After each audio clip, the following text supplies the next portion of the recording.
Hello everyone. Today we'll discuss the difference between Composer.json and Composer.lock files. So what is the difference between these two files? Actually come up with any project that is installed using Composer. The Composer.json file consists of the dependencies or the packages that is required and the version of that particular package.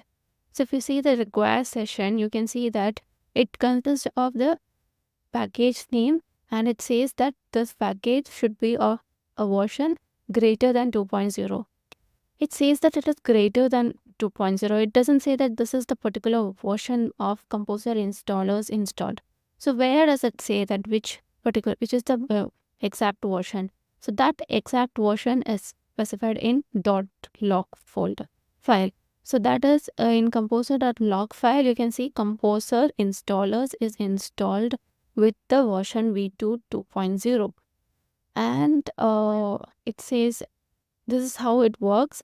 And suppose if you want to install a new contrib module, it actually, whenever you run composer require and the module named, then it gets downloaded to your web modules and contrib folders, and your composer.json require session is updated with the version and the package name, and the exact version is which you have logged or which you have installed will be updated in .lock file. And now if you want to commit your changes to the project, to the team, then you will have to commit the changes in composer.json and composer.log file, and the other developer will have to run composer install, so that the version which is logged in composer.log file will get installed. If suppose you are updating a new folder, a new module, then you will have to run composer update, and in that case your log file content gets updated. Suppose if there is a version v3 available for composer installers, and you update composer, you run the command composer update composer installers